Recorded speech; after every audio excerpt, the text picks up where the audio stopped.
Hello friends, Annapurna छुंक को आपण मानकु पुणी थे स्वागत। आ गोटे नुआ वीडियो मु आपण मानक सहित शेयर करी 6 मासर छुआ मानक पाए डे 4 रेसिपी, जोटा कि मोर 4 नंबर रेसिपी 6 मासर छुआ मानक पाए। एही वीडियो रे मु आपण मानक सहित बीटरूट प्यूरी रो रेसिपी शेयर करी। देखिपे मुझे गोटे बीट नहीं आउ ताको भल भाव में दुई साइड्रु मु काटी नेबी आ तार चोपाटा को मध्य पूरा पिलर रे छड़ेदेवी। ठीक अच्छे, आपण मैंने बीटरूट नियंतु।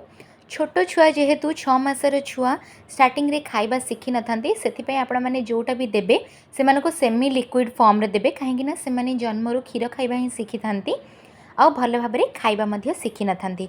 तेणुक स्टार्टिंग रे जेतेबेले लिक्विड ही सेमाने खाउ थांती जेमिति कि क्षीर, तापरे सेमाने ई जो सॉलिड फूड टाको खाआंती सेरा भी आमे माने प्रथमे सेमानको सेमी सॉलिड फॉर्म रे दिउ, तापरे जायकी आमे माने सॉलिड खाइबा सेमानको दौ। तो ये देखि परथिबे मो बीटरूट टाको वर्तमान कौन कली छोट छोट पीस रे काटी नेबी आउ ताकू सिझेई नेबी। एटा बहुत सहज रेसिपी जोटा कि आपण माने छुआ मान को करिक दे परिबे।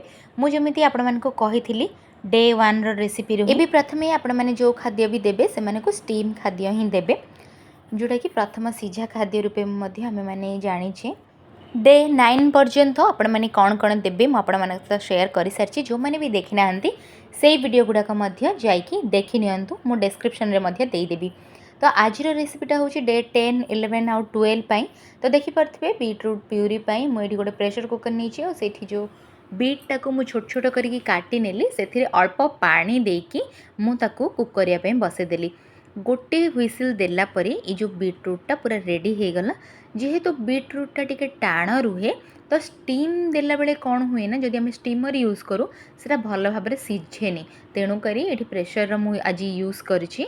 जेहेतु डे 12 हो गला 6 मंथ प्लस बेबींकर, तो ये आपण मैंने एमती करें। तो देखिपे ये जोटा जोटा टिके टाण खाइबाटा सेटा को आपण मैंने प्रेशर रे कुक करें। जो मैंने भी जदि ब्लेंडर जार मध्य यूज करें मु किंतु मो छुआ केबे भी ब्लेंडर जार आउ एक्स्ट्रा यूज करिनी। तो सबू ब्लेंड करके आपण मैंने दे परिबे, सेटा मध्य आपण मानक पई इजी रहइबो। नहले तो एमती मैशर रे मैश करदेबे इजिली एटा हिजिबो। तो देखिपे प्यूरीटा पूरा रेडी। आपण माने 6 मास पर जो छुआ मान को खाद्यटा दौरान से जो सिझाटा को इनक्लूड करें, जोटा कि हूँ बीटरूट्र सिझा बा बीटरूट प्यूरी। होप फ्रेंड्स आपण मानकु आज वीडियोटा पसंद आसथिबो। आपण माने छुआ को डे 4 रे एटा करिकि देई परिबे आउ से माने खाइकि मध्य खुशी हेबे। आपण माने अल्टरनेट डेज रे एमिति भिन्न भिन्न खाद्य सिझा करिकि देई परिबे, जोटा कि हूँ फल सिझा नहले परिबा सिझा। तापरे बहुत दिन टिके देला परे माने गोटे 15 डेज एटा सिंगल सिंगल फ्रूट आउ सिंगल सिंगल परिबा दियंतु।